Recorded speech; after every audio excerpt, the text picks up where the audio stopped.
ತಪ್ಪಾಗಿದೆ, ಒಪ್ಕೊಂಡಿದೀವಿ, ಪ್ರಕರಣ ಕೈಬಿಡಿ ಅಂತೂ ಬಿಜೆಪಿ. ಈ ಪ್ರಕರಣವನ್ನ ದೊಡ್ಡದು ಮಾಡೋದು ಬೇಡ, ತಪ್ಪಾಗಿದೆ, ನಾವದನ್ನ ಒಪ್ಕೊಂಡಿದೀವಿ, ಪ್ರಕರಣವನ್ನ ಕೈ ಬಿಟ್ಬಿಡಿ. ಇದ್ರ ಬಗ್ಗೆ ಎಸ್ಐಟಿ ತನಿಖೆ ಮಾಡೋದ್ರಿಂದ ಯಾವುದೇ ಉದ್ದೇಶವನ್ನ ಸಾಧಿಸದಂತೆ ಆಗೋದಿಲ್ಲ ಅಂತ ಬಿಜೆಪಿ ಶಾಸಕ ಮಾಧುಸ್ವಾಮಿ ಹೇಳಿದ್ದಾರೆ. ಮಂಗಳವಾರ ಅಧಿವೇಶನದಲ್ಲಿ ಮಾತನಾಡಿದ ಅವರು, ಒಂದು ವೇಳೆ ವಿಶೇಷ ತನಿಖಾ ದಳದ ತನಿಖೆ ನಡೆಯೋದಾದ್ರೆ ಅದಕ್ಕೆ ಮಾಹಿತಿ ಕೊಟ್ಟವ್ರು ಯಾರು? ಪೊಲೀಸರಿಗೆ ಗೆಳೆತನ ಒಳ್ಳೇದಲ್ಲ, ವೈರತ್ವ ಕೂಡ ಒಳ್ಳೇದಲ್ಲ. ಸದನದ ಸಂಗತಿಯನ್ನ ಸದನದಲ್ಲೇ ಬಗೆಹರಿಸ್ಕೋಬೇಕು, ಅದನ್ನ ನ್ಯಾಯಾಲಯದವರೆಗೆ ಕೊಂಡೊಯ್ಯೋದು ಬೇಡ. ಪ್ರಕರಣವನ್ನ ದೊಡ್ಡದು ಮಾಡಬೇಡಿ ಅಂತ ಮನವಿ ಮಾಡಿಕೊಂಡಿದ್ದಾರೆ.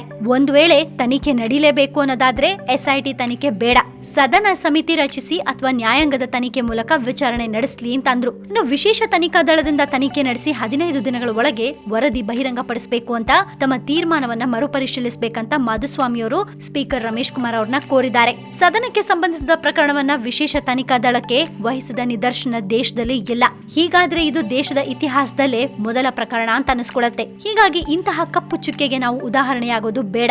ಈ ಬಗ್ಗೆ ಪುನರ್ ಪರಿಶೀಲನೆ ನಡೆಸಿ ಅಂತ ಬಿಜೆಪಿ ಶಾಸಕ ಸುರೇಶ್ ಕುಮಾರ್ ಅವರು ಕೋರಿದ್ದಾರೆ. ಇನ್ನು ಚಿಕಿತ್ಸೆಗೆ ಅಂತ ಮುಂಬೈಗೆ ಹೋಗಿದ್ದ ನಮ್ಮ ಶಾಸಕ ನಾರಾಯಣಗೌಡರನ್ನ ಬಂಧನದಲ್ಲಿ ಇರಿಸಿದ್ದಾರೆ. ಅವರ ಸಂಬಂಧಿಕರನ್ನು ಕೂಡ ನೋಡೋಕೆ ಬಿಡ್ತಿಲ್ಲ ಅಂತ ಅರಸೀಕೆರೆ ಜೆಡಿಎಸ್ ನ ಶಾಸಕ ಕೆಎಂ ಶಿವಲಿಂಗೇಗೌಡ ಆರೋಪಿಸಿದ್ರು. ವಿಧಾನಸಭೆ ಅಧಿವೇಶನದ ವೇಳೆ ಮಾತನಾಡಿದ ಅವರು, ನಾರಾಯಣಗೌಡರನ್ನ ಯಾರು ಬಂಧಿಸಿಟ್ಟಿದ್ದಾರೆ ಅಂತ ನಮಗ್ ಗೊತ್ತಿಲ್ಲ, ಆದ್ರೆ ಅವ್ರನ್ನ ಅಲ್ಲಿಂದ ಹೊರಗೆ ಕರ್ಕೊಂಡ್ ಬರೋಕೆ ಆಗ್ತಿಲ್ಲ ಅಂತ ಹೇಳಿದ್ದಾರೆ. ಇನ್ನು ಸಮ್ಮಿಶ್ರ ಸರ್ಕಾರ ರಚನೆಯಾದ ಕಳೆದ 8 ತಿಂಗಳಿಂದ ಮುಖ್ಯಮಂತ್ರಿ ಎಚ್.ಡಿ. ಕುಮಾರಸ್ವಾಮಿ ಅವರಿಗೆ ಬಿಜೆಪಿಯವರು ತೀವ್ರ ಕಿರುಕುಳ ಕೊಟ್ಟಿದ್ದಾರೆ. ಇದರಿಂದ ಹೆಚ್ಚಿನ ಸಂಖ್ಯೆಯ ಶಾಸಕರು ನೊಂದಿದ್ದಾರೆ. ಇದರ ಶಾಪ ಬಿಜೆಪಿಯವರಿಗೆ ತಟ್ಟತ್ತೆ ಅಂತ ಶಿವಲಿಂಗೇಗೌಡ ಕಿಡಿಕಾರಿದ್ದಾರೆ. ಆಪರೇಷನ್ ಕಮಲ ನಡೆಸೋಕೆ ಸಭಾಧ್ಯಕ್ಷರನ್ನೇ ಬುಕ್ ಮಾಡಲಾಗಿದೆ ಅಂತ ಆರೋಪಿಸಿರೋದು ನಮಗೆ ತುಂಬಾ ನೋವುಂಟು ಮಾಡಿದೆ ಅಂತ ಬೇಸರ ವ್ಯಕ್ತಪಡಿಸಿದ್ದಾರೆ. ಆಡಿಯೋ ಪ್ರಕರಣ ದೇವದುರ್ಗದಲ್ಲಿ ನಡೆದಿದೆ ಅಂತ ಹೇಳಲಾಗಿದೆ. ಈ ಘಟನೆ ಇಡೀ ರಾಜ್ಯದ ರಾಜಕೀಯ ಸನ್ನಿವೇಶವನ್ನೇ ಅಸ್ಥಿರಗೊಳಿಸುವ ಪ್ರಯತ್ನವಾಗಿದೆ. ಈ ಕೆಟ್ಟ ಕೆಲಸದಲ್ಲಿ ಸಭಾಧ್ಯಕ್ಷರನ್ನ ಎಳೆತಂದಿರೋದನ್ನ ನಾವು ಗಂಭೀರವಾಗಿ ಪರಿಗಣಿಸಬೇಕು. ಅಲ್ಲದೆ ಈ ಪ್ರಕರಣದಲ್ಲಿ ಪ್ರಧಾನಿಯವರ ಹೆಸರನ್ನ ತರಲಾಗಿದೆ, ನ್ಯಾಯಮೂರ್ತಿಗಳ ಹೆಸರನ್ನ ಸಹ ಎಳೆದು ತರಲಾಗಿದೆ.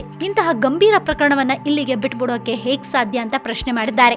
ಬಿಜೆಪಿ ನಾಯಕರು ಮಾತೆತ್ತಿದ್ರೆ ಈ ಸರ್ಕಾರದಲ್ಲಿ ನಮ್ಗೆ ನಂಬಿಕೆ ಇಲ್ಲ ಅಂತ ಹೇಳ್ತಾರೆ. ಹಾಗಾದ್ರೆ ಇನ್ಯಾವ ಸರ್ಕಾರವನ್ನ ತರಬೇಕು ಅಂತ ಆಕ್ರೋಶ ವ್ಯಕ್ತಪಡಿಸಿದ್ದಾರೆ. ಇನ್ನು ಎಸ್ಐಟಿಗೆ ಪ್ರಕರಣವನ್ನ ವಹಿಸುವ ವಿಚಾರದ ಬಗ್ಗೆ ಬಿಜೆಪಿ ಶಾಸಕರ ವಿರೋಧಕ್ಕೆ ಸಚಿವ ಆರ್.ವಿ. ದೇಶಪಾಂಡೆ ಆಕ್ಷೇಪ ವ್ಯಕ್ತಪಡಿಸಿದ್ರು. ಪ್ರತಿಯೊಂದು ಸಂಸ್ಥೆ ಬಗ್ಗೆ ಕೂಡ ಆಕ್ಷೇಪ ವ್ಯಕ್ತಪಡಿಸಿದ್ರೆ ಹೇಗೆ ಅಂತ ಅಸಮಾಧಾನ ಪ್ರದರ್ಶಿಸಿದ್ರು. ವಿಶೇಷ ತನಿಖಾ ದಳವು ಮುಖ್ಯಮಂತ್ರಿಯವರ ಅಧೀನದಲ್ಲಿ ಬರುತ್ತೆ ನಿಜ, ಆದ್ರೆ ಅದನ್ನ ಅವರೇ ರಚಿಸಿದ್ದಾರಾ? ಸಿಬಿಐ ಕೇಂದ್ರ ಸರ್ಕಾರದ ಅಧೀನಕ್ಕೆ ಒಳಪಡುತ್ತೆ, ಹಾಗಾದ್ರೆ ಅದನ್ನ ಮೋದಿ ಅವರು ಸೃಷ್ಟಿ ಮಾಡಿದ್ದ ಅಂತ ಪ್ರಶ್ನೆ ಮಾಡಿದ್ದಾರೆ.